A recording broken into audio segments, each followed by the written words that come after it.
Welcome to The Talking Fortress, Episode 1. My name is Danny. I'm joined here by three wonderful, pleasant other people. Wonderful quotes. Exactly. How nice. And we're just going to be talking about a whole bunch of stuff that's been happening in the TF2 community, giving our hot takes about various topics. And the purpose of this whole podcast is really just going to be to archive and immortalize some of our discussions because in the past couple of weeks, months, and years that we've been active, we've had a lot of talks on a whole bunch of stuff, but we've never really taken them anywhere. And the purpose of this whole thing is just to make sure that people have something to look at when it comes to discussions on particular topics. So I'll have every one of you introduce themselves now. So let's go down the list here. We'll have Donut. Who the fuck are you? Hello. I'm pretty much a random, but some people know me from Knockout Discord, and I've done an event or two, actually. Right. Yeah, that's about it. So Exor, who are you? I am Lord Exor. I've been a staple on the Face Punch Knockout forums for a long time, since probably early 2011. And yeah, I mean, people have mixed opinions about me, so I'll just keep it at that. Yeah, I guess you can say that. And of course, we cannot forget about good old Petroklos. Yo, so I've been around TF2 since late 2008. I bought my own copy late 2009. I'm what you would call a filthy pyromane, though I don't believe in maining. And I've been around Spuff, though that forum is dead, and Facepunt since 2011, though I don't really post. Oh yeah, I was on SPUF for a while too. Yeah, and finally, I'm Danny. I've only been on Knockout for a little over a year now. I haven't participated really on Face Punch, although I checked on it a couple of times, and I'm like pretty active, I'd say, on the Discord community. And I've been playing TF2 since 2012 now. I've talked about it a whole bunch, and I've made a couple videos on it, which I'm sure you'll probably know because it's going to be uploaded on that channel. But anyways, we're all playing TF2, and TF2, you know, as I'm sure you're all aware, it's kind of an old game. Not a whole lot is happening in it anymore because it's 2020 and we haven't had a major update since 2017. But despite that, there's still things happening. There's still things that we would like to get into. And as the game ages, the flaws and imperfections of it become more and more apparent. And the people are getting more and more tired of the game. But out of that frustration has emerged a new kind of community system, which is called Creators.tf. And what Creators.tf is basically, which I also explained in my last video, it's kind of this community system which is supposed to replace Valve-made major updates. And what it does is it has like custom servers which you can join with like custom contracts, custom weapons coming soon, custom maps, custom hats, a whole bunch of custom stuff which you would usually find in major updates. Maybe custom balancing soon, TM? Yeah, like custom weapons coming soon. And my thought about it has always been that it's kind of like, it's good, but I'm not sure if it's like able to replace Valve-made updates in terms of like their impact. Right. I tend to agree, and we've discussed this before. The thing is with such a community project is you're going to have the issue of adoption rates and normalization, and there is precedent in other games where you have a mod sort of come sized. Team Fortress is actually a pretty good example of that. In Quake, in the first, Quake 3, you had, actually, no, it wasn't Quake 3, it was the original Quake. In the original Quake, Team Fortress as a mod became pretty much standard. That was most of the server game were running that mod. And you know, and again, different scales. Team Fortress 2 obviously has way more players than Quake did in its heyday. PC gaming obviously has come a long way. So I don't really know how the logistics of this, you know, ultimately end up out. I suppose it's possible, especially considering how the game sort of is hemorrhaging players more and more over the years, that community servers will eventually become homogenized and adopt the sort of Creators.tf standard. But it would probably have to go beyond Creators.tf. Like, the plugins probably have to become available to other server owners, not just within the exclusive domain of Creators.tf. But yeah, I mean, as it is now, I don't think it can replace Valve-made updates. There needs to be, again, a sense of normalization in order for that to happen. I agree that it can't can I replace just- Valve updates, but my my take here is that even Valve updates at this point won't manage to do what Valve updates once did. I think the game is just too old for that anymore. And my best hope for its future is in the hands of the community. Because Valve, even if they do come back with like a major update after 3 years of nothing, it's not frequent enough. Right, and I Uh, think well, yeah. I wouldn't think of Creators.tf as a way to replace updates as much as it wants to, but as a way to replace the service that Valve offers that is casual, which is much more well achievable by them, I think, because many players already play there, or so I would believe. And really, that's what I think of the project, as a way to replace Valve's casual eventually. How much feasible it is, I'm not sure, as in how it would realistically turn out, but I hope it will replace it eventually. And that's the thing that I was talking about as well in my videos, that I think that in terms of an alternative to casual, you know, it's pretty good. There's no hackers. It's pretty much like quick play back in the day. There's a map votes in the game, so there's not as much downtime when you're playing. And overall, I've had the experience that the people playing on these servers are a lot better than the people that you meet on casual. Like a couple days ago, I was playing like Creators.tf nonstop, and you know the people on there are really good. And I when the servers were empty, I was trying to give casual another shot because that's always populated. And I noticed that the people on casual servers are just so much more clueless sometimes because it's such an easy That's an system to understatement. get into. Like Creators.tf is like this whole third party thing where it's like you have to go on a site, you have to know about the site, you have to connect to a server. Whereas casual is just like I download the game, I press 2 buttons, bam, I'm in a game. And I've noticed that that kind of leads to people being more committed to the idea of actually like playing the game instead of like, oh, I'm losing, I might as well leave this game because this is a very easily replaceable experience because I can just re-queue in 2 seconds. It has a But similar feeling to old groups of community servers. Right. Yeah, because there's pretty much, well, I wouldn't say all the same people, but sure, some people are there continuously. Like, I even see people just put Creators.tf in their name. So I automatically assume that they're there every day and so on, which, you know, results in a sense of community. So we're recording this on a Saturday night. It's a quarter past 19 UTC, and 4 out of 4 the European servers are filled. Out of the US servers, 6 out of 8 are filled. One of the Russians is almost full, and then South America is down, and Australia is empty. How many servers does Creators.tf have?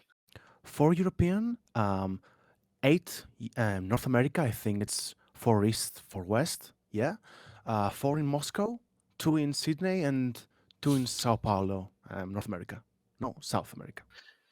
My biggest worry, guys, is that They'll have to downsize soon, because whenever these community servers, like I've seen it happen like a million times with Red Sun or other community providers, is that they experience this initial hype.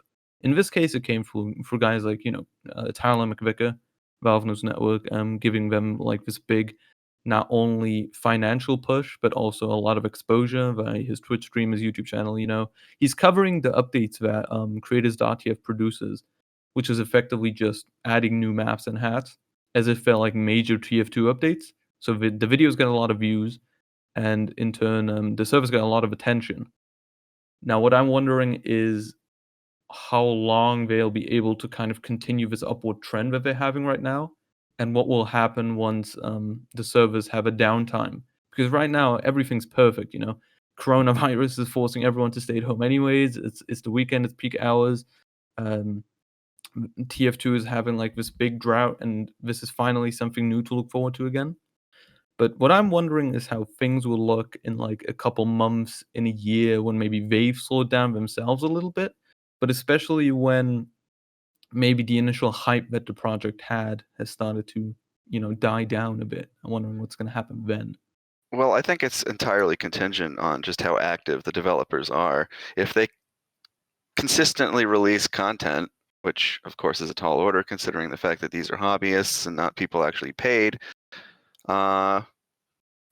then that's going to get people, consistently interested and invested in these servers, because there's going to be a spate of new content all the time.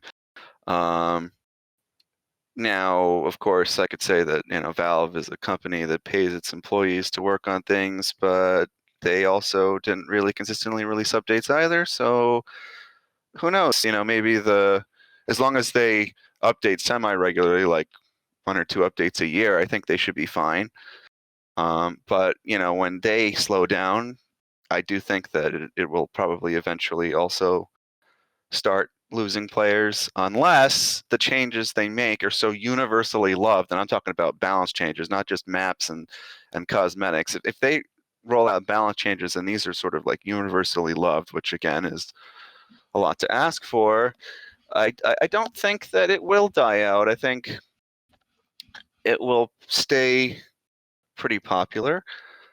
But again, that's assuming that this becomes a standard, that this is something that's adopted by most of the community and not just a niche, flight of fancy that'll last a few years and then dissipate. Danny said he was worried about whether this would go on with this exposure, etc. And I think that Creators.tf will build up enough player base to sustain themselves. Even if it dies out, there will be, I'm sure, players that will stick around for longer. And well, you also have to worry about attracting new players too, because again, there's always going to be a revolving door of people playing this game. I'd say that people that stick with this game for more than a year are probably in a minority. Most of the game's players are probably people that play it, for a year or a few months and play something else and then come back to the game and then play something else. There are very few people that stay with this game on a regular basis and join servers, all the time. So I think, to Danny's point again, this group is Creators.tf. They're going to have to really make a good effort to market themselves in a way that will have a decent amount of visibility with new players. What I find really interesting is that the project so far has a really important trump card that they haven't played. They haven't had any collaboration with our big TF2 content creators. Dane hasn't made a video. Lazy Purple hasn't made a video. Those are the ones I currently can think of that are still making TF2 videos, but you get my point. And okay, it's prime time, and yes, coronavirus is keeping us inside, but it has a lot of mostly field servers. Yeah. I did notice a spike in overall players in this game. For a while it was hovering at around 10,000 per day. That was sort of like the average. Now you're seeing like 21,000, which is a lot higher than what we normally get. So thank you, coronavirus, I guess. Hey. Yeah, for those confused, these are Teamwork.tf numbers. The numbers that you see on Steam are very inflated. They do not reflect actual play numbers, unfortunately. Although I'm sure that having a game with 60,000 active players would be a lot more attractive than having a game with 10,000 active players. But barring that, I think that we can agree that playing on Creators.tf servers is overall a pretty good experience. I don't think that they're doing anything that's hurting the game No, definitely not. presenting a subpar playing experience. I think that the It's servers are certainly better great than for them. casual. Yeah, I think Yeah, that it's better Like I than casual. said, I hope they replace casual eventually if it's possible. yeah, I think right now it's just way superior to casual in every way, and that's not even counting the fact that casual for the past months has been pretty unplayable due to yet another hacker invasion. But if you include that, there's no argument to be made in favor of casual apart from easy maps. Convenience, and the ability to choose, the map or Yeah. mode you want to play. Yeah. And but I mean, again, it's not really that convenient because you becomes- can queue up for a lot of different maps. First of all, you have to wait, right, for a match, whereas a community server you can just go in and just pick something and join instantly. But you also, I mean, it offers more choice than what it can actually provide, because you can queue up for an unpopular map or an unpopular mode, and you'll be waiting there for hours before you actually get a match. Yeah. So It really becomes null and void though when your experience is just hackers. So what, you can choose a map and whatever when the game is really unplayable on those servers. It just doesn't yeah. work. A couple I of mean, that was always going to be one of the major benefits of community servers, is that it's actually regulated by people as opposed to an algorithm. So people can make the decision to ban someone when they know they're a hacker, and that's something an algorithm is never going to be able to provide. right. So I'm always been a firm believer of putting that kind of power in the hands of the community, as opposed to just having a queue system. Because queue systems, again, you can't establish a sense of community. It's not regulated, and yada yada yada. It's not as customizable. I think there could be a happy medium, though. I think what we had in the past with the quick play system, where you can queue up for quick play and it would, shuffle you off to a community server. That was kind of perfect, and I don't know why Valve decided to make this hard distinction between, this casual experience and community servers. I don't really think that was ever necessary. It's, I guess, one of the many missteps that Valve made over the years. Yeah, I think Yeah, that the main thing that I've always had with Creators.tf, apart from the gameplay experience, which I think on Creators.tf is far superior as we've established, is that especially guys like VNN are pushing this narrative that this is supposed to be like the future of Valve made TF2 updates, or like this is meant to replace what they made. And I feel as if, in terms of repopulating the game and in terms of rejuvenating already existing players, I feel like that's kind of a road that you can't really go down, because Yeah. there's many aspects of a major update that you simply cannot achieve with a community server, especially stuff like balance changes, which I'll always be against. As long as we have Valve servers and leagues which operate based on the rule sets of these servers, like the basic balance rule sets at least, barring whitelists, I think that a custom balance mod is always just going to remain something really Like niche. curiosity.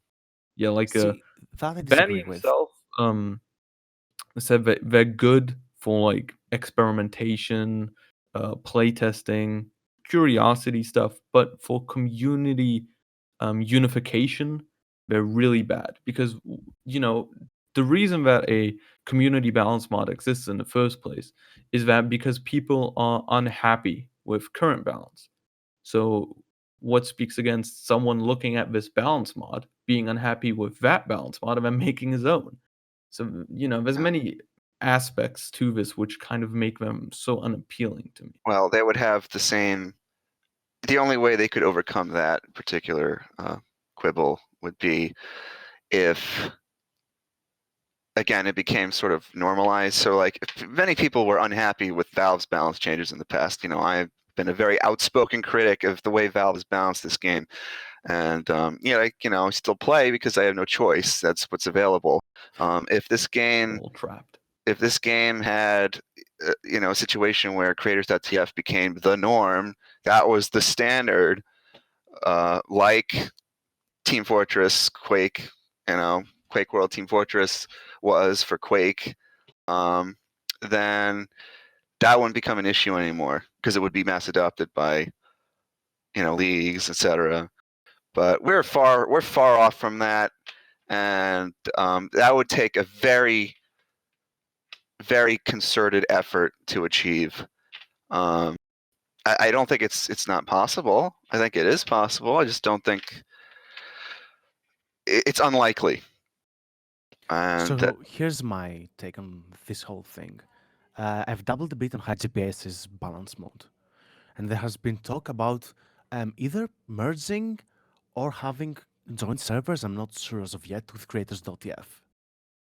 The strength of HyperX balance mode is that it brings up bad weapons, and it really doesn't touch the good ones. There's like, I think, one nerf in whole mode. Otherwise, it's just buffs. And from what I've played, the few buffs that seem to be extreme tend to get patched out within like a month, maybe two. It makes TF2 feel alive again. yeah, look, I of all people, I would love that, because I get, as a heavy main in particular, there are things in this game that just really get on my nerves all the time. And a balance mod is not only a breath of fresh air, but if it helps improve my gameplay experience to be more in line with what I initially experienced when I first played the game in 2009, that would be fantastic. But again, I think that this plugin needs to become widespread. The Creators.tf model right now, as far as I'm aware, is mostly rotation servers. And as much as I love that concept, because people, you want rotation, go for rotation, but there are also a lot of us that just like playing a single map, all the time, or something like that. And if you really want this mod to grow, you have to sort of cater to that demographic as well. People that just want to play on Hightower, people that just want to, and of course there are hundreds and hundreds and hundreds of maps. So you're probably not going to be able to cover everything, but the popular ones probably be a good start. Just 24/7 those maps with the Creators.tf or the high GPS balance mod on it would be good. I'd play on that.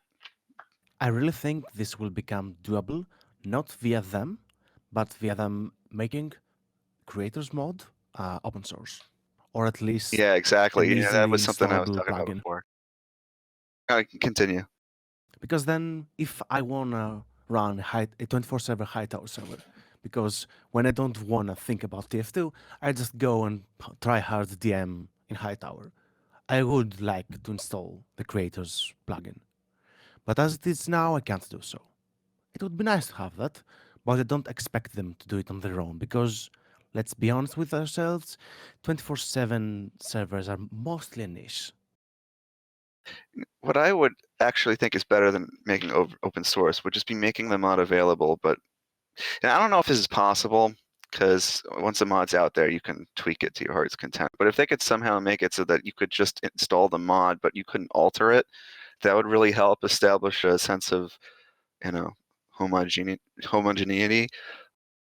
Being able to ask for certification, and if a mod admin certifies you, you're added to the list of servers. That Yeah, would be even doable. handing it out to like certain server providers, I can already see like going huge places because Exor has said, catering to specific communities should be key because even the TF team themselves have said this that TF2's main problem in a way, like a blessing and a curse at the same time, is that it doesn't really have the unified community of a Rocket League, a CS:GO, of a Dota or a League of Legends, where effectively everyone's playing the same game.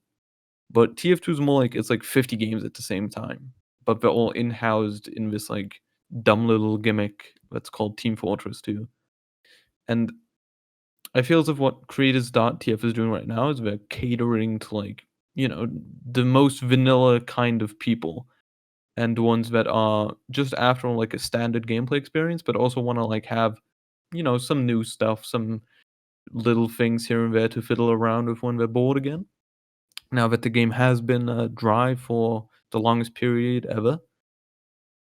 But I do think that if there was huge expansions where all of a sudden a Creators.tf could be the new Skyle or the new Saints, God forbid their terrible practices, then I do think that I can accept a world where they have custom balance mod, depending obviously on who they would work with, what the balance changes themselves were.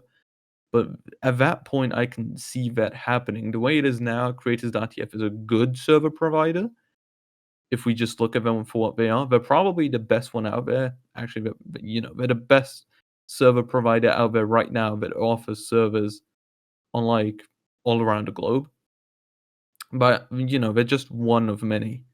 And it's not like the majority of TF2 servers are Creators.tf because there's No, over but it 1,000. would be nice if we could get to that point. If we Yeah. could make Creators.tf like the Skyle of TF2, then you'd really be pretty close to saturating the game with this sort of the standardized model of server.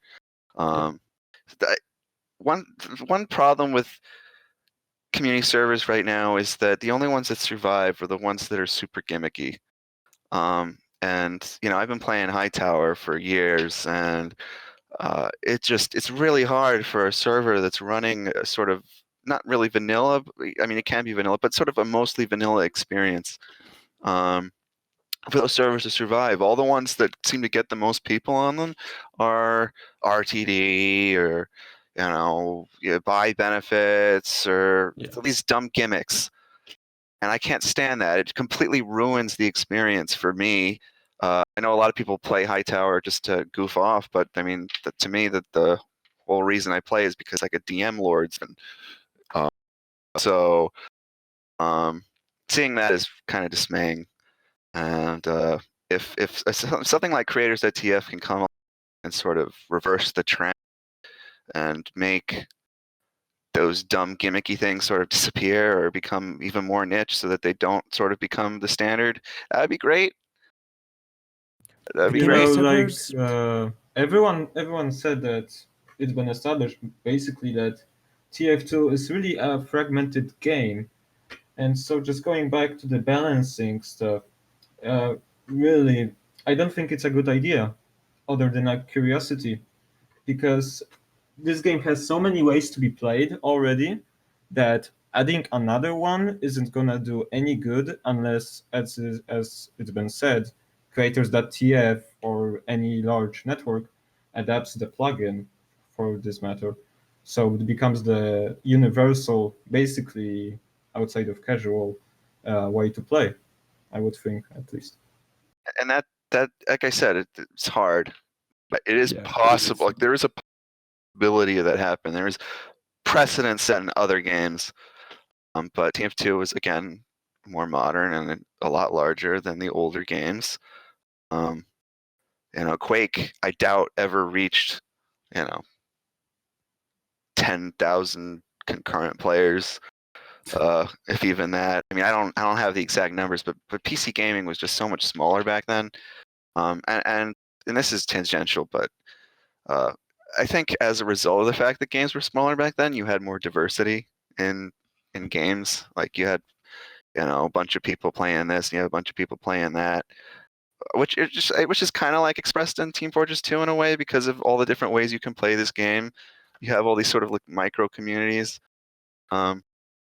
Which is our strength, to be honest. But at the Yeah, same in a time, way. it's In a our way. weakness, because then we really cannot do anything together, right? Because you have people arguing or just playing in their own little servers, etc. And So that's why. and gimmicky servers, for example, are result of people seeing this game as a social space, right? They exist to be a social space. And I guess there's many of those people that think or view the game this way, since there's so many trade, achievement, etc. servers, right? Or so I would believe. Right. So we've been talking about Creators.tf for half an hour now. So what I would like to do is I would like to move on to probably the juiciest topic, which is the TF2 subreddit. But I'll let God. everyone Oh, no. I'll let everyone Hell yeah. make their closing remarks if they have any about Creators.tf, because I think we've said there's all we've said that it's good, but questionable if it can replace major updates at this point. But if you guys have any closing remarks on that, those are Yeah. stage yours. Play on those servers and hope that they replace casual servers eventually, so you can play a normal game at least in EU. So yeah, my closing statement will be: I think it's a good idea. I'm skeptical as to whether or not it can succeed, but I hope it succeeds. And again, it's really hard because one of the reasons why Team Fortress is in the state it's in is because it never sort of had that overriding directive, that overriding way to game that other games have, like CS and Dota, that sort of take precedent over everything and sort of drive that sense of station in the community. TF2 that they tried it with casual. The gameplay itself just isn't amenable to that. So I mean, again, it's a lot to ask for. It's a tall order, but I really hope that they can make it work. My last words on this is that Creators is currently really interesting. It's good, but they're overpromising. And if they really want to become as big as their promises sometimes can be, they will really need to start balancing stuff soon. Because TF2 has so much wasted opportunity in weapons that are not usable. And these will need to be fixed and grow. Right. So now obviously we come to a personal little pet topic of mine that I always love talking about, which is the Team Fortress 2 subreddit. And subreddits in general kind of serve to share community content, original creations, highlights, funny moments, whatever. And my main issue with the TF2 subreddit for years now has kind of been how it promotes this meme culture within the game, of allowing it to be purely this disposable fast food type of content, which doesn't really create any attachment to the game itself, and how serious discussions about the game kind of are forced to take a back seat compared to everything else that's on the subreddit. Like, I'm looking at it now, and what you'll find is posts with thousands of upvotes. Like, I'm seeing one with 13,000 upvotes right now, which, the TF2 subreddit isn't a small subreddit. It's not like this is really niche or really small. This is the biggest hub that TF2 has to talk and discuss about anything. This is the biggest platform that TF2 has on the internet. And if we compare it to things like CS and Dota, their subreddits, you'll find that there's a lot more content, not only focused on the esports side of things, which, as a competitive player, I obviously care about, but with TF2 is not really existent. You have highlight reels, you have YouTube content, you have more original creations, you have so much more variation and people promoting the creation of more of that through upvotes and positive feedback, that when I look at the TF2 subreddit, what I see mostly is, as I've said, all of these fucking memes, and moderators have tried to combat this. They've just been hated for. I believe, although he might be a poor example, Wicked Player 494, who's obviously famous for fucking posting about updates all the time. He was like impeached from the staff because he was Because trying there's to. inactivity. Yeah, I Keeps believe that, but people were negligence. also people were also hating him because he was like deleting meme posts and stuff like that, and they've since tried to like introduce something that's, I believe, called Serious Saturday, which is like a day where you can't post memes, but that's kind of like a forced kind of atmosphere, and you want the discussion about the game to kind of be natural so that it's good discussion. Otherwise, it's just going to lead to artificial discussion and bad takes all over the place. You know, healthy subreddits have a day during which you can blindly post memes, not a day during which you cannot blindly I post don't memes. necessarily think that's true. I mean, I've seen plenty of very, very active subreddits that aren't like just disallow memes entirely. Like Star Wars leaks, for example, very active subreddit. Actually, most Star Wars subreddits, don't have a lot of memes. But the thing that bothers, like, I mean, yeah, I hate RTF2. I used to post, years ago when you had a lot more serious discussion, but it's kind of reflective of the state of the game. It's kind of reflective of most of the problems that are baked into the game.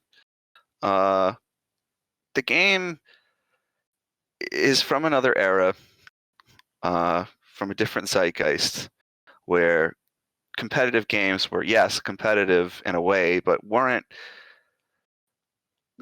like they are now. They weren't laser focused on establishing a very competitive mindset in players, They were making not people made want to to be try esports. yeah, exactly, want to try to do their best and win and master the game.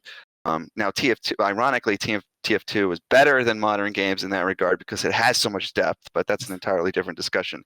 Yeah. The problem with Team Fortress 2 is that people play this game and they see it as this ultra casual thing, and it's really not. I mean, it is, but it's not at the same time. And because there's no overriding competitive milieu in the game, people treat it like a joke. They don't treat it as something serious. And so without content to discuss, like balancing and updates, it's just going to devolve into meaningless babble. And RTF2 is a perfect example of that. It's just the nature of the beast, unfortunately. For a place that is meant to show the community to the rest of the world or just represent TF2, I don't think it really does represent TF2 that well. Of course, what I mean by that is the fact that community initiatives or projects that are posted there are often like ignored if you look at the comments, the upvotes, Yeah. etc. And it gets overshadowed by this haha funny memes, pictures, xddd stuff, which is like the major problem that all of us have with this place. Yeah, the thing about the upvote and downvote thing is that I used to for example, I used to post my own videos on that subreddit because it's like, it's the biggest place, and you want to have your creation seen by as many facets of the community as possible. So when I post it on RTF2, obviously my videos aren't perfect, but I see someone putting 5 minutes of effort into creating a text based meme with a TF2 related image at the bottom, and it gets 2,000 upvotes, and it has hundreds of comments. And for example, when the grand finals of the Copenhagen Games Team Fortress 2 LAN was happening, which is like the biggest LAN of the year for European players, with the biggest prize pool of the year of 10,000 euros, which is in esports terms is nothing, but anyways, that got like 15 upvotes. And if I create a meme, it's thousands of upvotes. Well, like you said, that's because the subreddit is mostly about, as you described it, fast food content, right? They don't have time or will to like check out the tournament, your videos, or anyone's videos, unless they're recognizable, Yeah, of course. But the underlying point there is that, it doesn't necessarily have to be my videos. It has to be anyone's videos. It's that if you were to even like live stream clips, notice how in every other game related subreddit, you'll have like a funny clip of a live streamer like uploaded a bunch of times. TF2 streamers are so small. Like I check the TF2 streaming section on Twitch almost every day, and you'll have like a guy with like 50 viewers at the top every once in a while, and if Banny's streaming, like, he'll have like 250. But apart from that, like they're tiny. They're not really getting a lot of attention like the Overwatches of the world, which if you were to promote videos, live stream clips, community news, tournament announcements, these things would help the community grow from within because we already have all the people. They're just not paying attention to all of the shit happening in the community.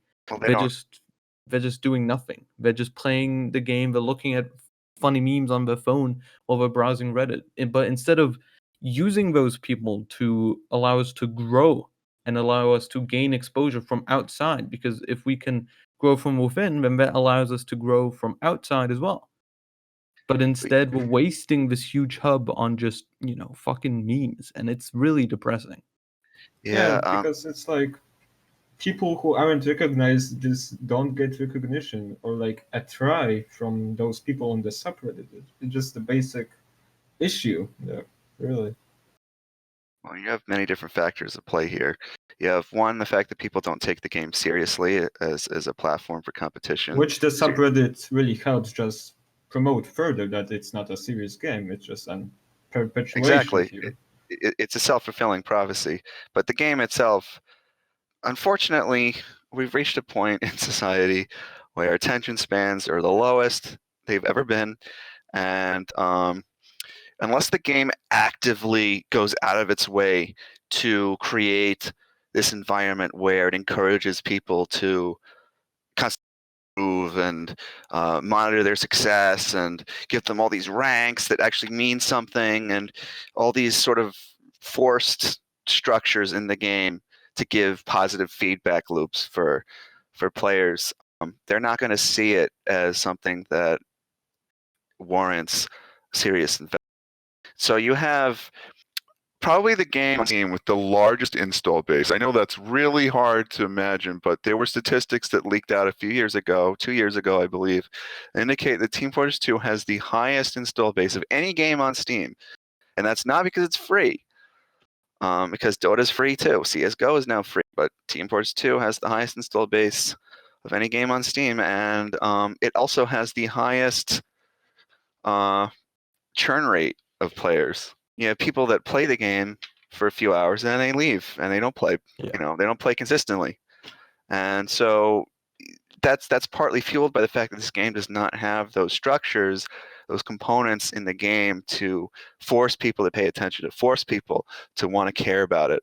And competitive does exist. The game has the depth, but without sort of that push, people aren't going to care about that, which is unfortunate. But that's just the way. That's just society. That's the way things are now, and it takes those very small group of people that can sort of self-start on caring about these things, that go off and join competitive, that do things like what we're doing right now, that join serious discussion. It's most of the people that play this game play it because it's just goofy. You relax, you play for a little bit, you don't really care that much, and then you go on and create memes. That's unfortunately what most people see this game as. And yeah, the subreddit doesn't help, but again, it's reflective of the state we're in right now with this game, and I think Valve recognizes that too. I think they tried to do something about that by creating the competitive mode, but it was half-baked.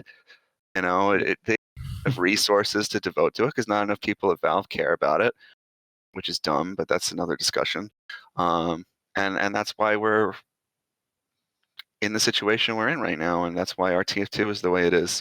Like as you were saying before, with other games, more newer games, contemporary games, their subreddits don't look like that.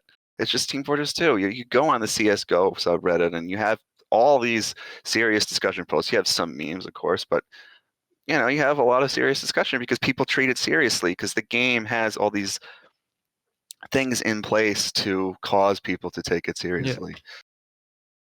It's I a would competitive game at heart, and I think that the thing with competitive and TF2 and making people taking it seriously was something that was obviously attempted with Meet Your Match, although we all know how that went. I don't think I need to go in depth about that. And then we obviously had Yeah. Blue Moon, which was trying to introduce ELO, but it was more of a case of too little too late at that point. But I do Blue still think Moon would that have been great if it wasn't the last update TF2 ever got. Yeah.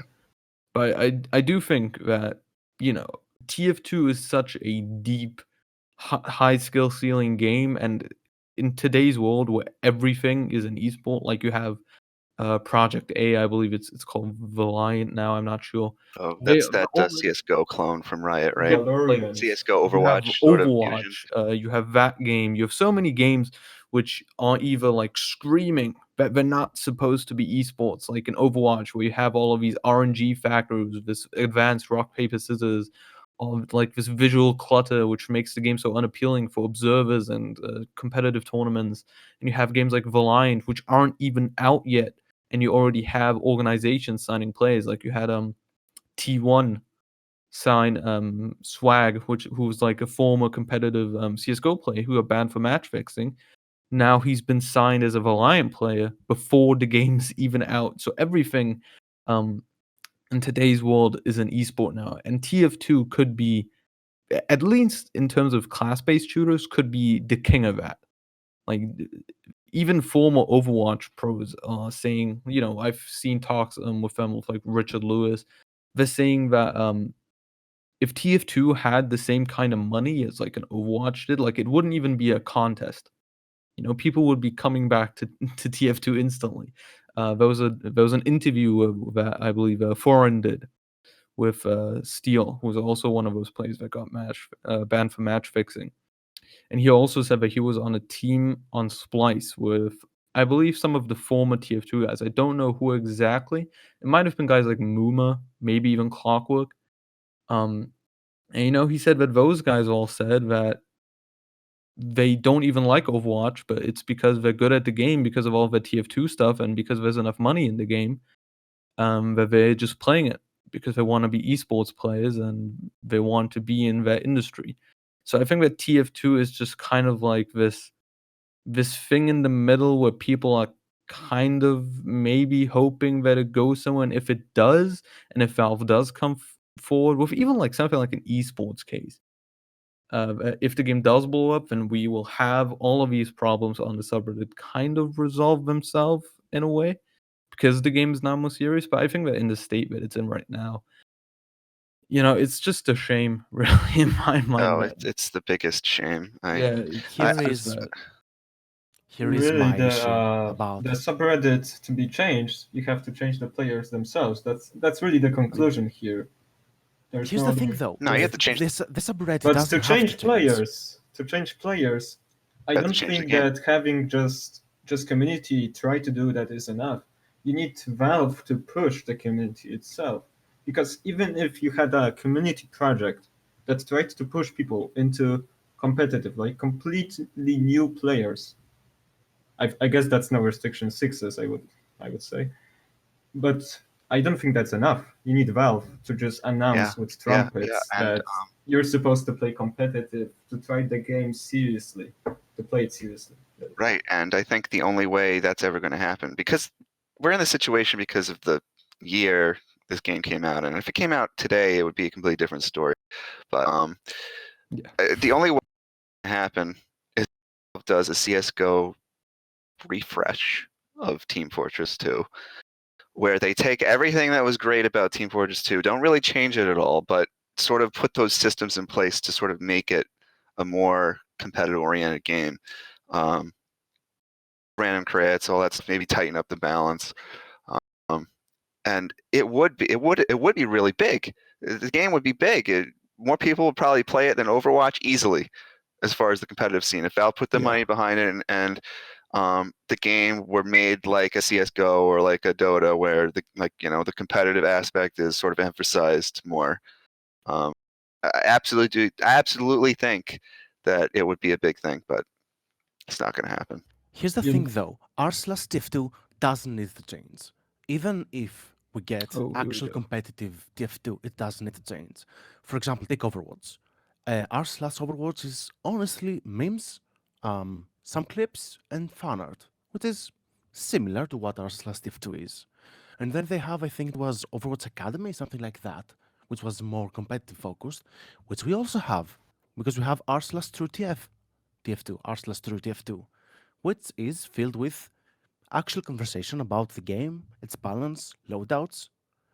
My issue with r/TF2 is that it's a very loud echo chamber, which is toxic as fuck. Right, to get to We I lose think that so many YouTubers yeah. because of that. Yeah. YouTubers that That grow as big well. and decide that, okay, now that I'm big enough, now that this can become my job, I can't just do TF2 because TF2 doesn't get enough views, because TF2 is dying. Let's be honest, TF2 is dying. And they partially move on. They do other things. TF2 maybe moves on to their secondary channels. Maybe instead of every day, it becomes once a week, once a month, once whenever they feel like it. But r/TF2 will brand them traitors. They will be hunting them out of the game. We are losing influencers because r/TF2 is filled with morons. Yeah, Right, but and also we're losing influencers because there's nothing to talk about. I mean, let's be honest. Well, yes, Yeah. but you know, if let's say Muselk, it's not the one I want to bring up, for example, but I don't remember his name. I think it's Art Game. Anyway, guys that grew up on TF2, their channels were made big on TF2, and then they moved on. One day they might want to come back. Do you think they will come back? When their comments will be filled with traitor traitor? When the moment they went away, r/TF2 started branding them? No. Why would they? Fuck them. They play TF2 on their free time.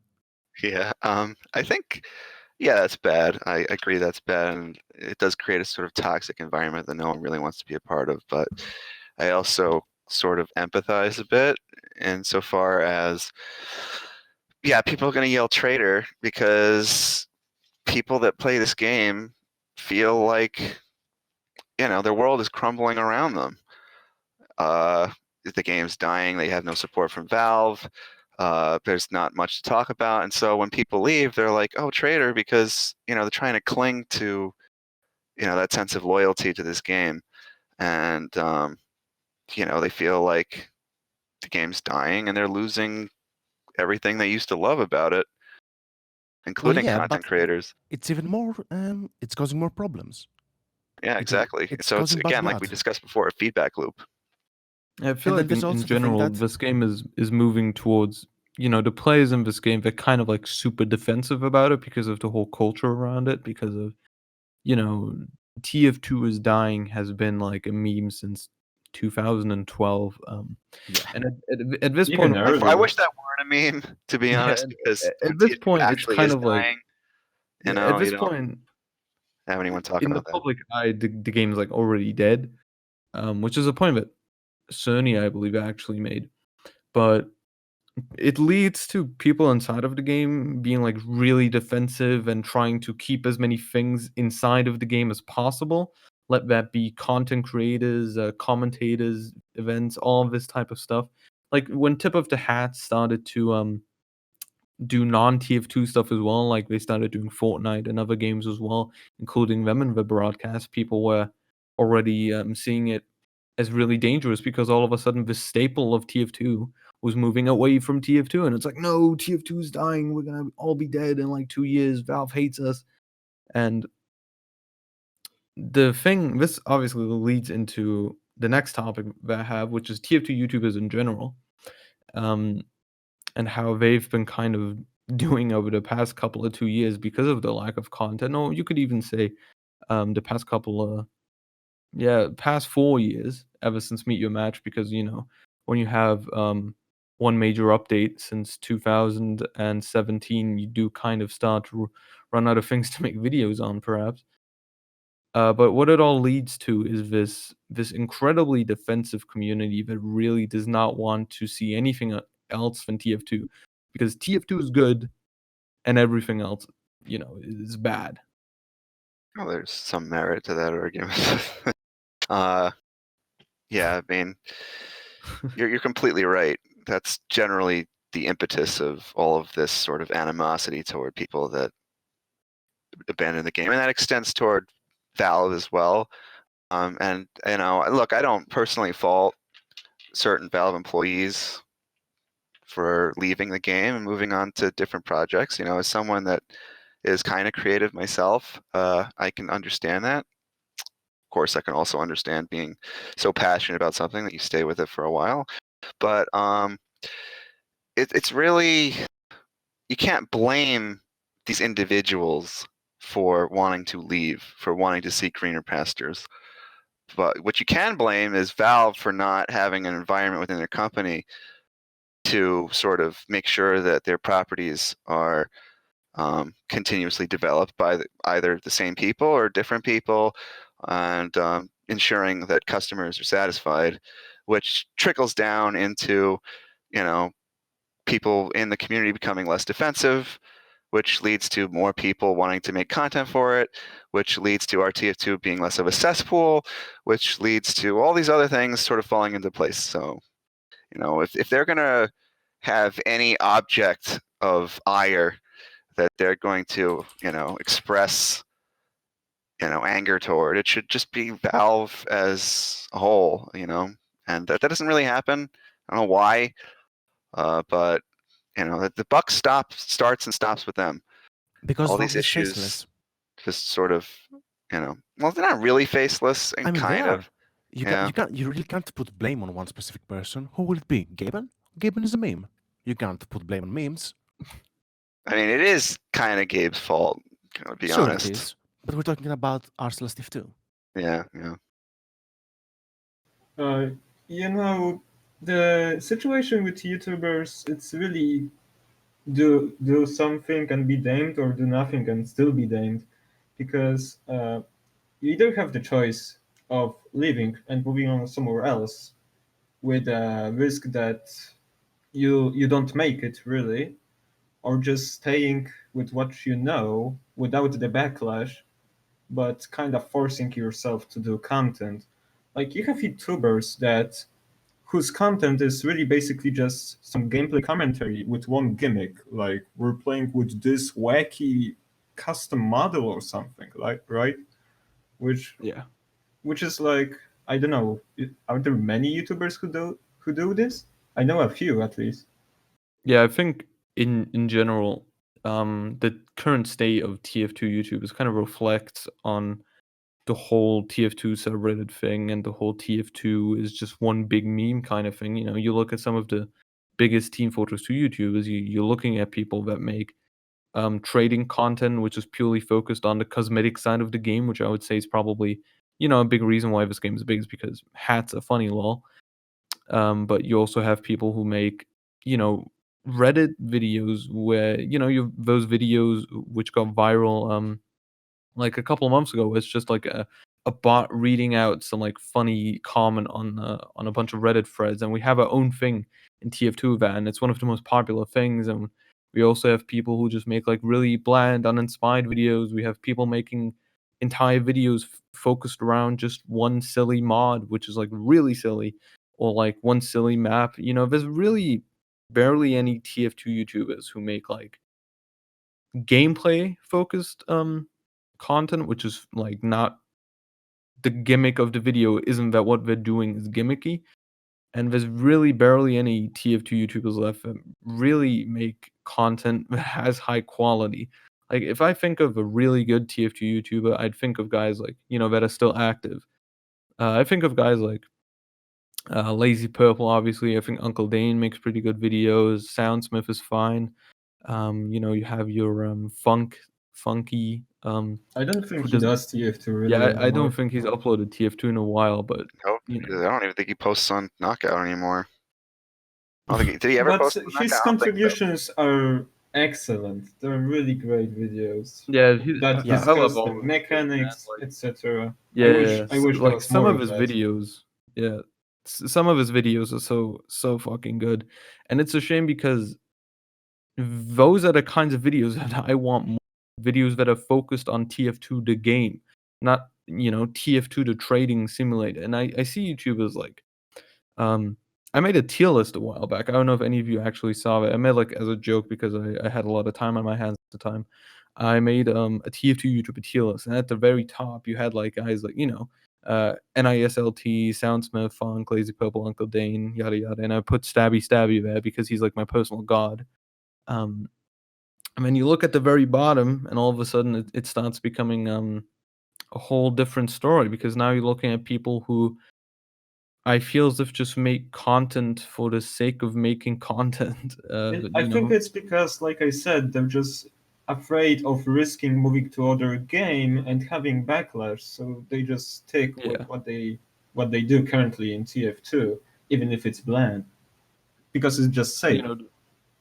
There's To a really give an example, I think an example of a really good underrated TF2 YouTuber who does non-gameplay orientated content right would be someone like the Virtual Economist, I believe is his name, who makes like kind of educational economical videos based on TF2, or guys like Squirrely. I think that's fine in the context of economical education and learning things through the TF2 economy.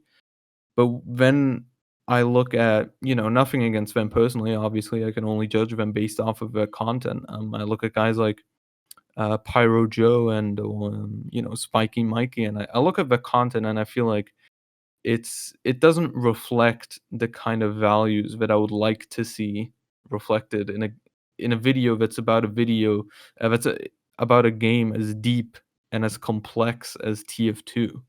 I mean, they serve their own part of the community, which is Yeah, the that's casual true. traders. Because, we've got a really decent chunk of our community that's mostly in the game just for trading. And okay, they play sometimes, they want to showcase their fancy hats, but what they mostly like about the game is the whole economy. And you have YouTubers that grew on top of that.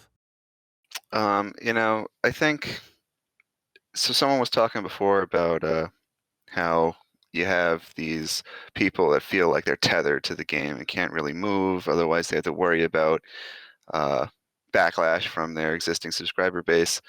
I think that's a dilemma for any person in a creative field. It actually is. There are other games where this happens. I mean, I can throw an example, like Hearts of Iron 4 has some YouTubers who didn't have positive feedback because they were moving on onto other games, for example. So this isn't exclusive to TF2, of course. Yeah. Yeah. And as far as like content where people talk about the actual mechanics of the game, etc., there needs to be a demand for that. Fortunately, I don't think there is. Yeah.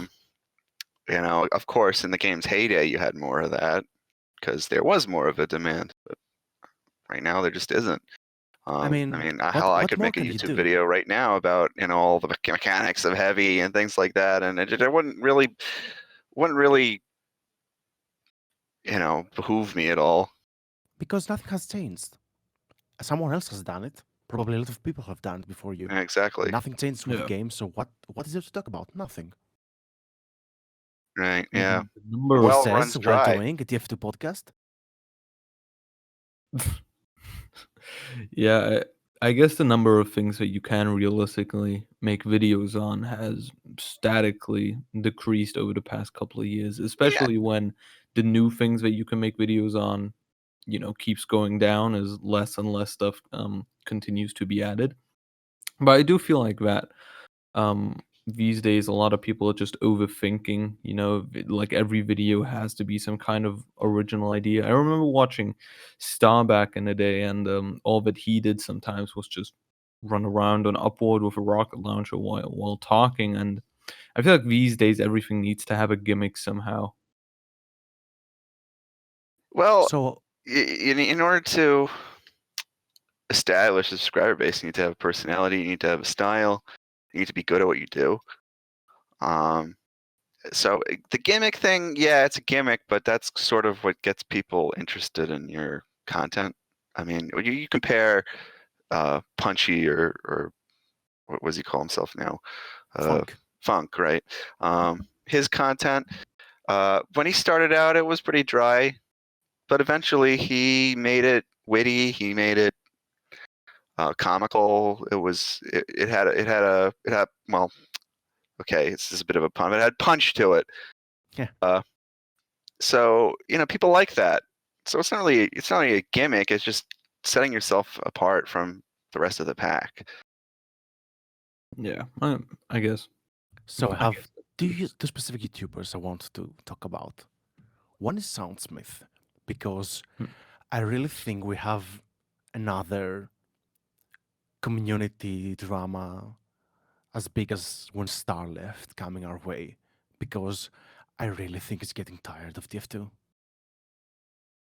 Yeah, and I Like, guess that's some of his videos, the ones that have a really specific concept, like the man guides. He did one with the Force Nature, then he did one with the biggest bazooka. You can really feel that he has really good time doing those.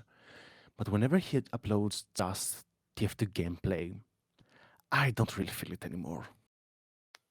Yeah, I mean, I can understand that. I mean, personally, I have to be honest. I didn't really watch that many TF2 YouTubers.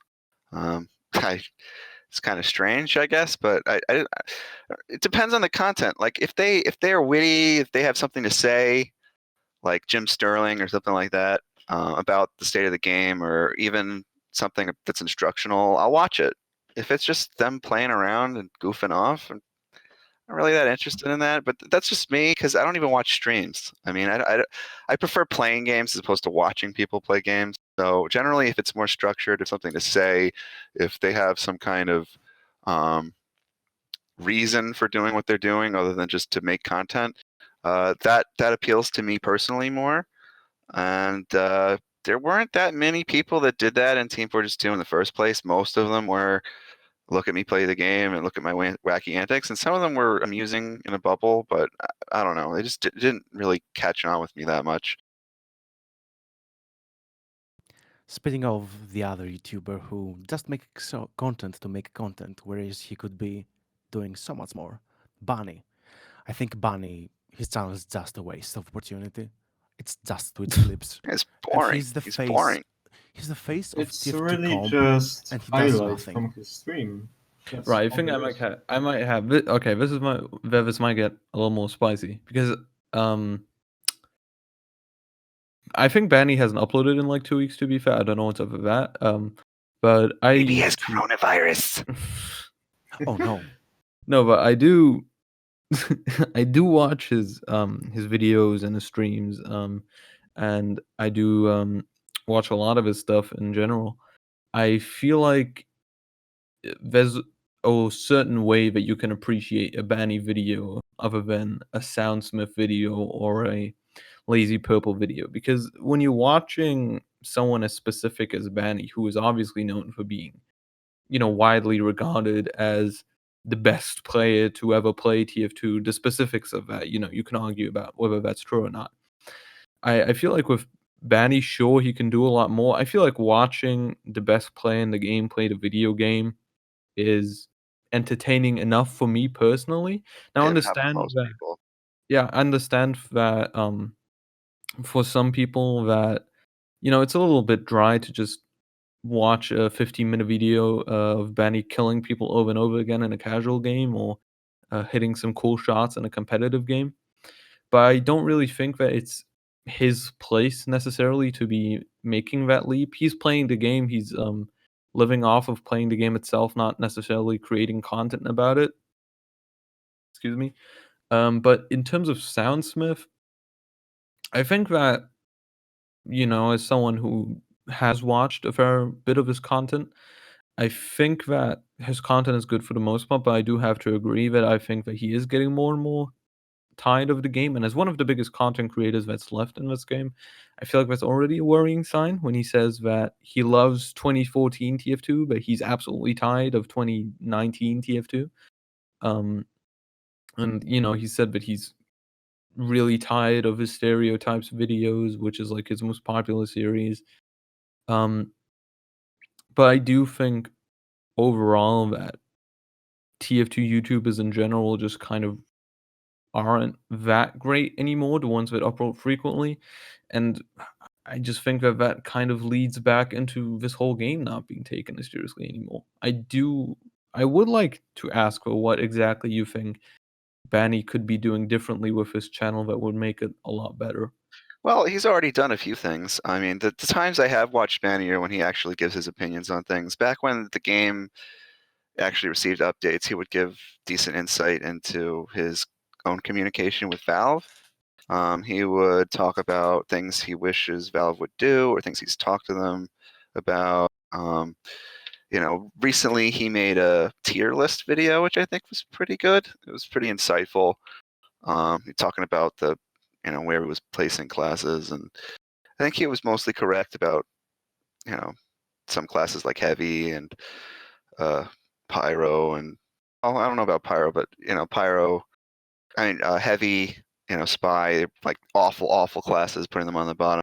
And those are good videos, and he gave good reasoning as to why he thought the way he thought, and etc. And that's good. If he made more of those types of videos on a semi-regular basis, I think that would be nice. Bunny, after Jungle Inferno, he made a reaction video for each day, and then a video called Jungle Inferno and Scream Fortress Afterthoughts, literally weeks after the update dropped. He hasn't talked about how it affected the Pyro, the meta, the balance changes, anything on his YouTube channel on a dedicated video since. Blue Moon hasn't even been mentioned.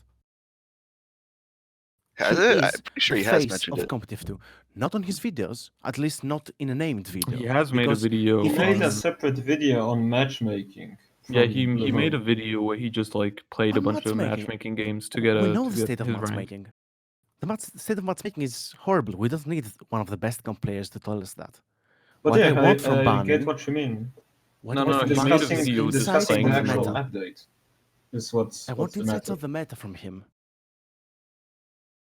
I want him to give the opinion of one of the top players of how this update changes the competitive meta. And he doesn't do that. He didn't for GI, No. he didn't for BM.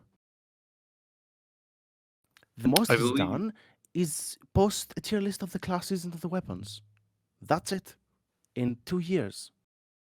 Yeah. It would be nice if he sort of gave his thoughts on the state of the game too. As a competitive player, like just updates on, where the competitive scene is, and how things are trending, participation think numbers, that that kind of thing.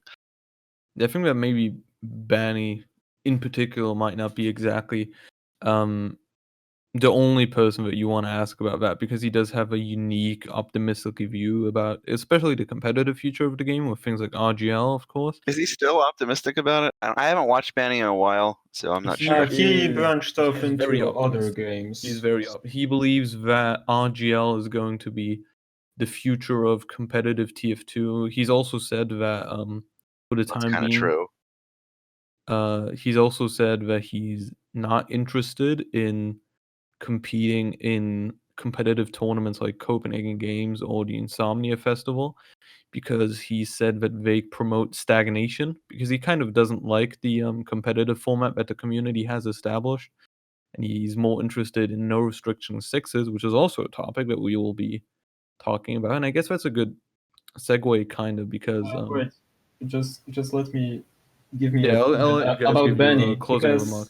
because Benny, I really like him, but his channel, it's really just an extension of his Twitch that Yeah. mostly shows highlights. Yeah, my And only what issue I would is his like channel, to not him. see is like stuff like his, what was it called, Academy, Death Merchant Academy. Yeah, Death Academy? Merchant Academy.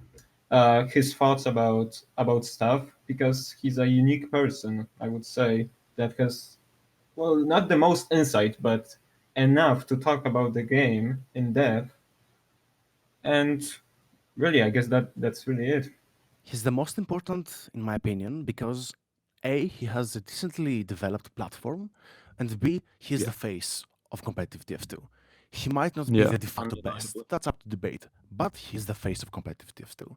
And his channel doesn't do enough. I have no issue with banning the person.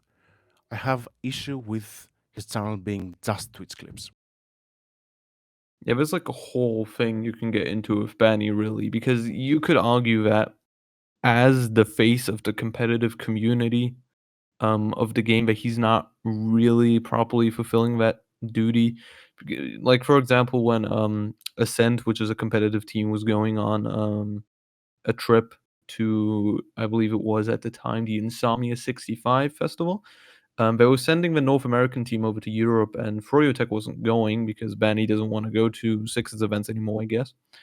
And you'd think that as the biggest competitive community platform that the game has, that he would maybe try to promote their fundraiser or something. That was something that he caught a lot of flack for, that he didn't go out of his way to kind of help the other members of the competitive community that have been part of his online persona for almost a decade now, and that's a critique point of his. So I think Banny has, as much of a fan of his as I have to admit to be, I do think that he has a lot of flaws which do discredit him as the face of the competitive community. But I also think that he was kind of forced into the role rather than adapting it himself and embracing it. But he is the best player in the game. He is the one that understands the game the best probably right now, in a deeper level, that actually gives his thoughts on things. And I do think that his YouTube channel does poorly reflect his ability to just understand and explain the game's mechanics in such a complex manner that it's just kind of a waste to see it, right now not even being used at all. But when it's being used, just kind of be dedicated to gameplay highlights that I personally enjoy. But I understand that there's so much more to gain from a platform like that than it's currently being used for. Well, eventually, even Benny is gonna, in the end, kind of disassociate him with TF2. He's already doing variation streams, isn't he? Yeah. Playing different games, etc. So I think he's also kind of looking to transition from just TF2 into other stuff. We'll see how that goes. I think it should go fine. Really. I don't think Banny's ever gonna like leave TF2. Well, I don't say necessarily Yeah, leave, but I get what you're just saying. kind of move on, you know? Yeah, trying Not to fully, kind of but not have the It's a name wise Banny choice be on his part. automatically associated with TF2. Yeah. also I think Valve kind of forced him into this role. After all, he was one of the few, or maybe the only one, who was asked by Valve to help them out, if I I think him remember. and maybe Sigafu? Maybe. I'm not Sigafu sure. went to Valve's headquarters, but I don't think they ever consulted him on balance changes. I know he complains to them about the reserve shooter on Pyro. That's all I'm sure about. Yeah, he was consulted about the balance changes ahead of Jungle Inferno. He said that when those came out, that he was a part of kind of giving his feedback on those, although not, giving direct recommendations himself. Back in the competitive community, he was when in 2015, when the first kind of closed beta invites were given out to the first stress tests of what is now the flopped competitive mode. He was one of the first people to receive an invite. So Valve definitely treat him as like the guy to talk to when it comes to competitive TF2. It's kind of a shame that it hasn't gone anywhere. But talking of that, I do think now is a good time to get into. Well, last time Um, they spoke to him was like December 2018 or something, last I remember, Yeah, where I don't he know. sent like a document to them. I don't know what happened after. Yeah, but anyways, so a couple of weeks ago, I don't know if any of you guys have seen RGL, which is the Recharge Gaming League, operated by Sigafu, of course, which is kind of like the premier way to play competitive TF2 in North America now that ESEA has been shut down, or at least they have shut down their TF2 division. They have announced the second season of No Restriction Sixes, which is the 6v6 competitive format alternative, which features no whitelist at all, a more diverse map pool, which features gamers like Payload more often, not just 5CP and one King of the Hill map. And the first season of the mode has kind of already disproven a lot of the theories that the competitive community came up with, like the quick fix being horribly overpowered, the Heavy Marketer just being slowing down the way too game. much. Yeah, for example, She that didn't. the Wrangler as well. Even though I do think that the Wrangler is like the best weapon that the engine has, it's kind of been like over exaggerated how powerful it really is. Running Also, heavy this to mid proved is Well, it's not also the nerfed. double Yeah, medics. looking back at some of the bigger games that happened in our restriction sixes, I saw teams taking care of wrangled sentries kind of very effectively because Yep. I saw directed soldiers being run more often. Even a lock and load came into place during some of those plays, and using an Uber just to kind of collapse onto a team, even when there is a wrangled sentry, was also done a lot more often. In general, there was this statistic released by RGL. Round times were a lot faster than in regular 5CP sixes. didn't stalemate. Yeah, that was a very surprising statistic. I did not expect that at all. That in no restriction sixes, I the think round it would also be kind of fast. disproved like class stacking because like 2 medics wasn't nearly as good as everyone thought. Yeah, I think- like they medics tried with running the 2 medics. vaccinator. It didn't work. Yeah, they tried that. They Didn't tried, really- and it didn't always work or at all. I They, don't the remember. the problem with running 2 medics was in no restriction sixes was that because classes like Pyro on payload or heavy on defense was becoming a lot more viable than he is in 5CP, that you have a lot more damage types and a lot more things to do damage with because of the non-existent whitelist. At any rate, I think that no restricted sixes really proved what I've been saying for years, that the entire sixes meta was just constructed around people that preferred playing the game a certain way, and any argument they made to say, well, this is the best way, the most optimal way to do it, and all these things we've banned, they're just they slow the game down, or they're just not fun. And it's just a bunch of hogwash. It's just stuff that they were saying to justify the decisions they were making to perpetuate a certain format that they agreed was preferential. Here's a specific ban that still confuses me quite a lot. Detonator. The stake sandwich. The detonator is a complete Oh. moronic ban. I won't even get into it. It's just stupid. The stake I sandwich. believe The issue the with it is that stake heavies roll out sandwich to has mid, a very right? specific reason. It's because heavies roll out to mid and it goes slower. Well, here's the thing. Yeah, heavy can't roll out that makes a difference. It really doesn't make a difference. Like, as we've seen in non-restricted sixes, a heavy at mid does not make that much of a difference. It's not really slowing the game down that You don't even have much. to see it. You don't even have to see it because heavy with the stake goes slower than the medic goes. And the medic goes even faster nowadays by pocketing a scout. So you will have It will be slow to mid, yeah. excuse me, you'll have a team in mid with its full 6 stack and another team in mid with 5 players who will receive a heavy later on with no overheal, potentially still under the debuff of the stake, holding his Yeah. melee and taking mini crits. I'm Yeah, it's sorry, stupid. how the fuck is that an issue? It's not. It's just not even dumb. an Yeah, issue. there's like that. certain weapons which are banned, which they're only banned in the context of sixes, where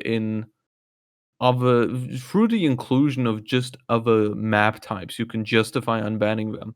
Like the reason the cow mangler is banned, which is like the only ban that is I really think on soldier at least is really stupid.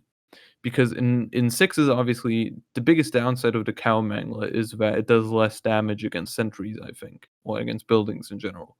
Now, in sixes, you're not going to have a lot of buildings around unless it's the last push, and even then, you'll have another soldier and a demo man to take care of that.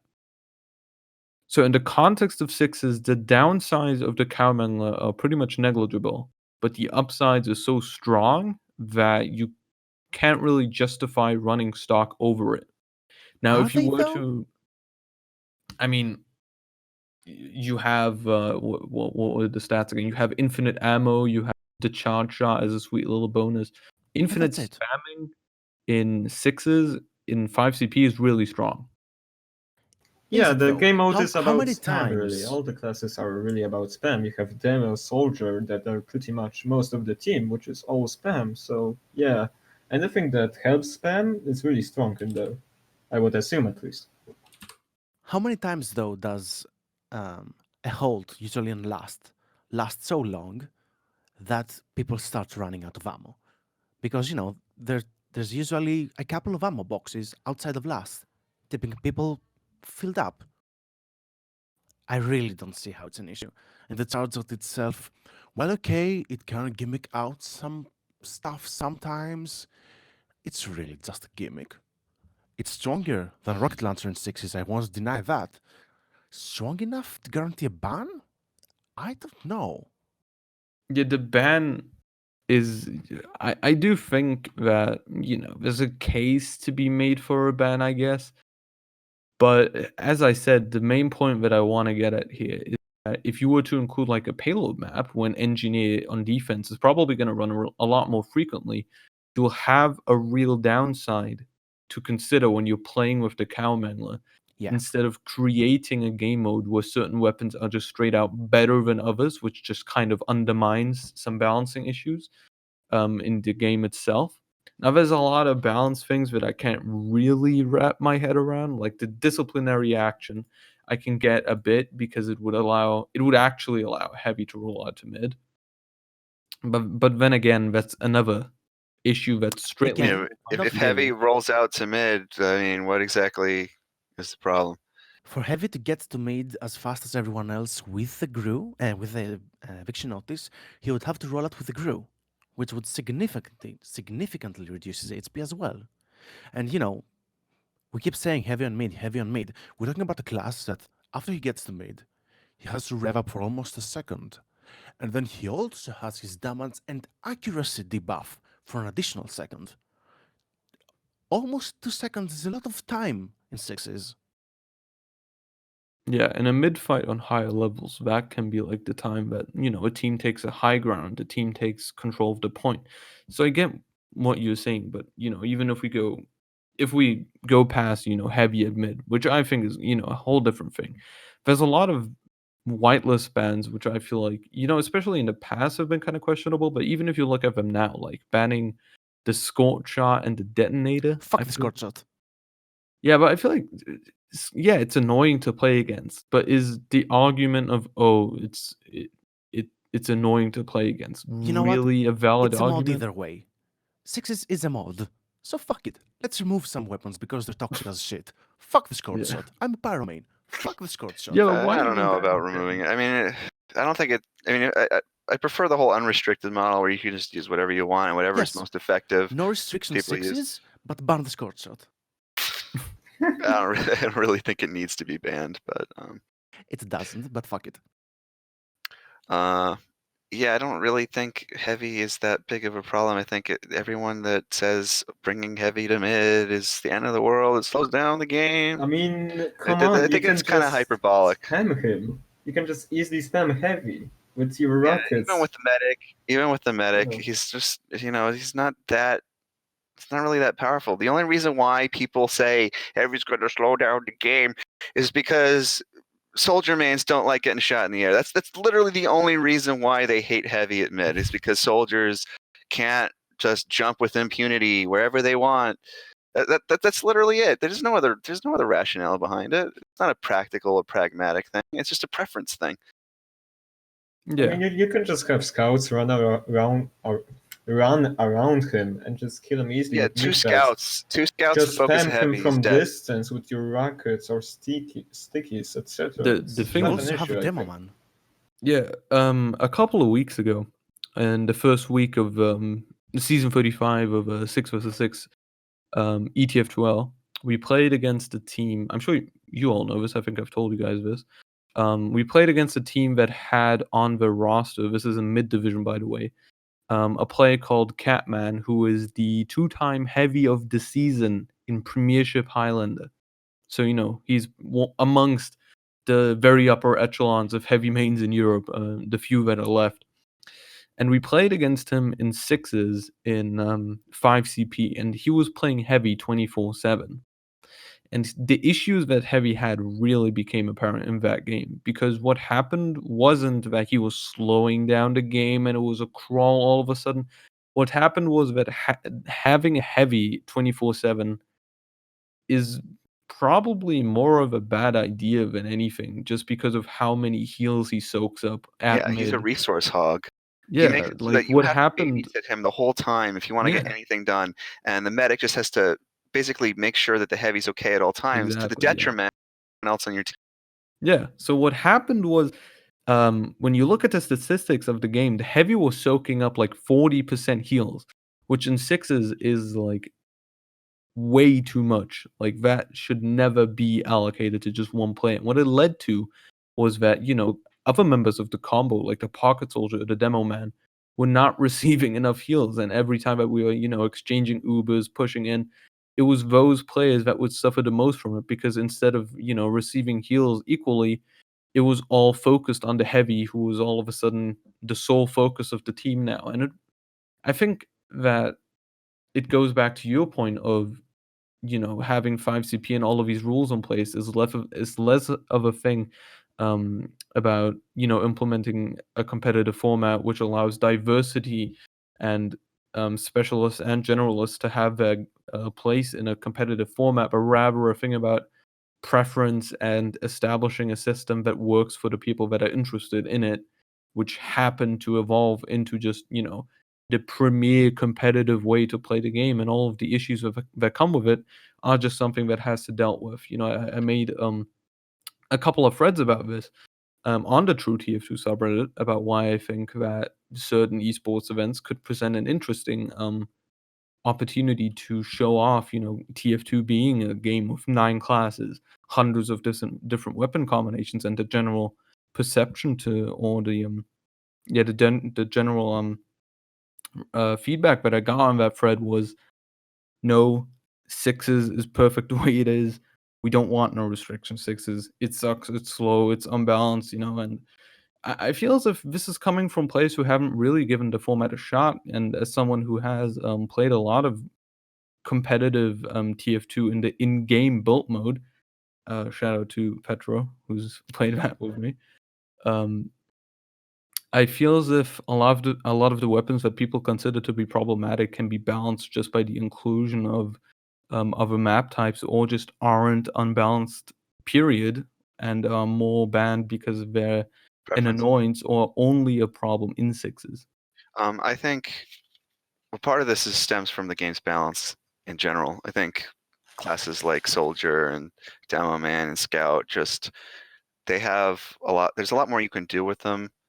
They have more depth, so people want to play with those classes, and they don't. I mean, and there are powerful classes. Don't get me wrong; they're extremely powerful. There's a reason why they're that powerful, but there's also a bias.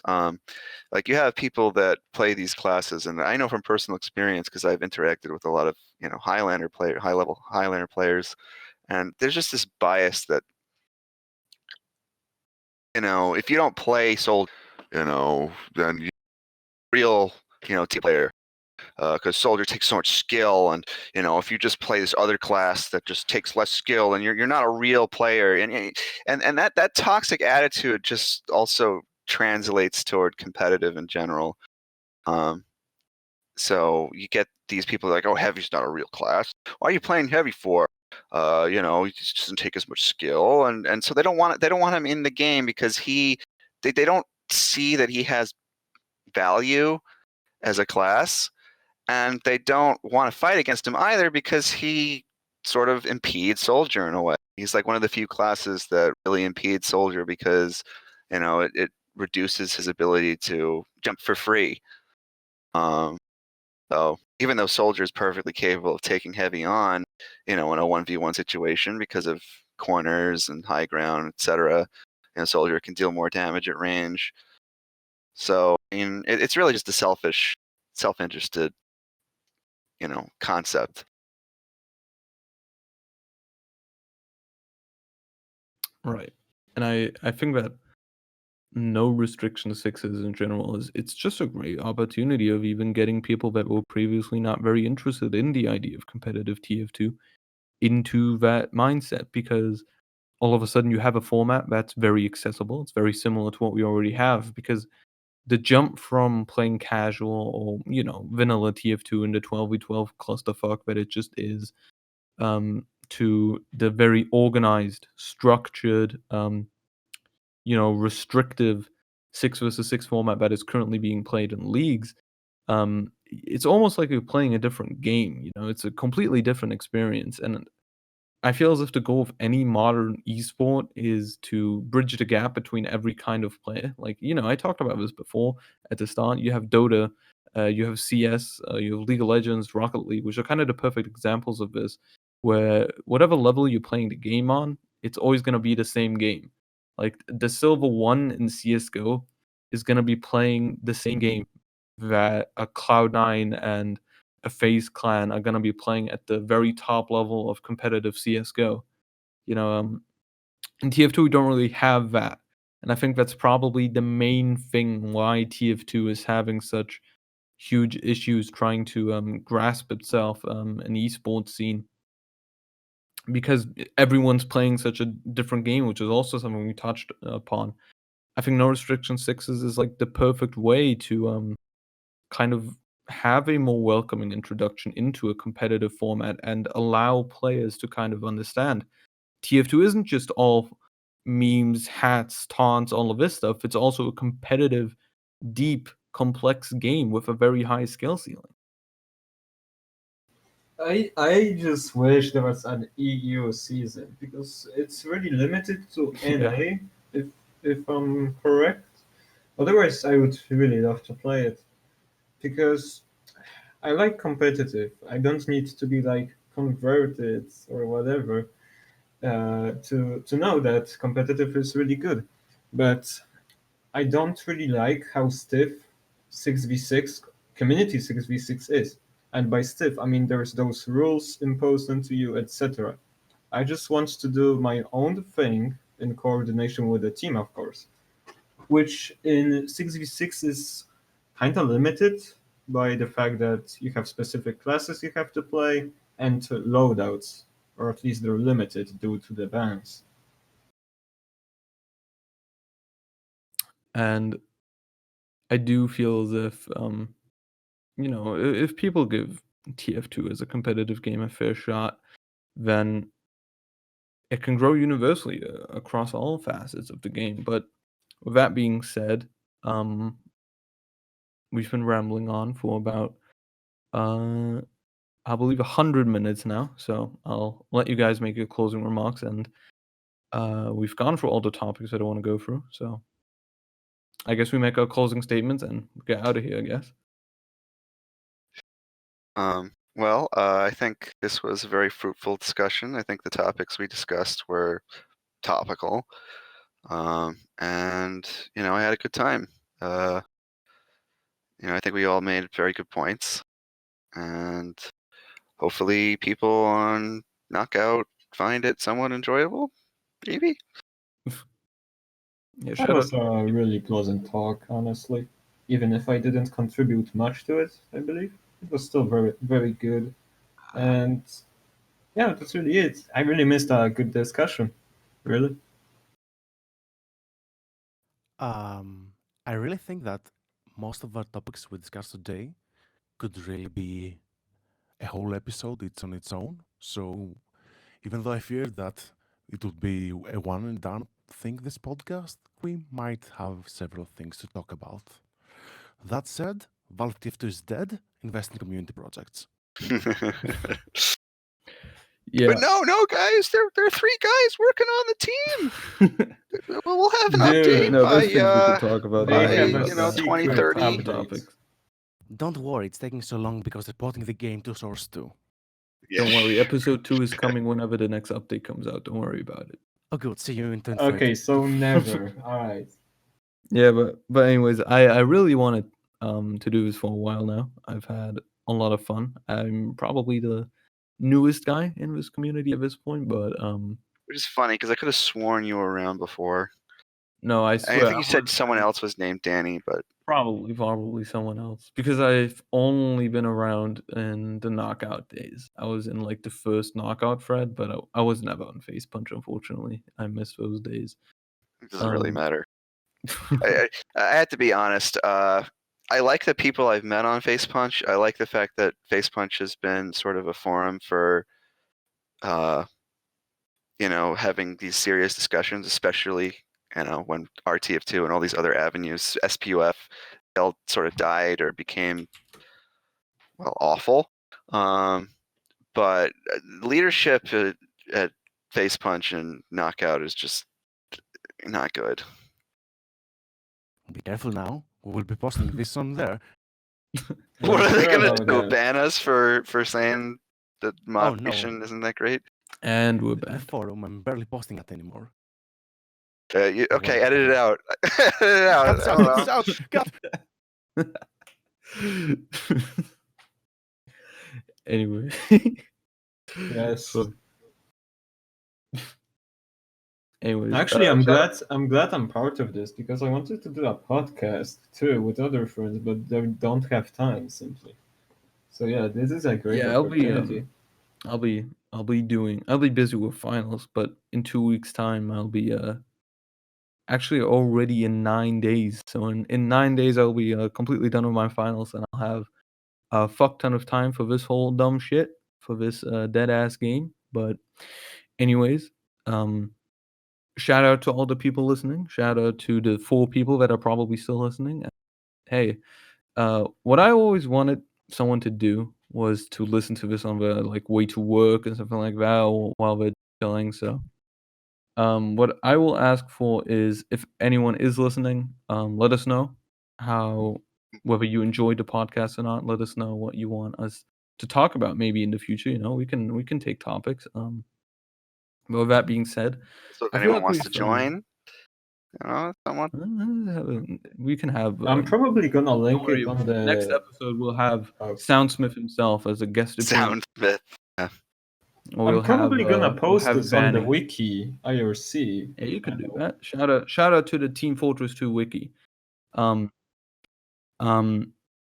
with that being said, thanks to everyone for turning up. Donut, Lord Exor, Petroklos.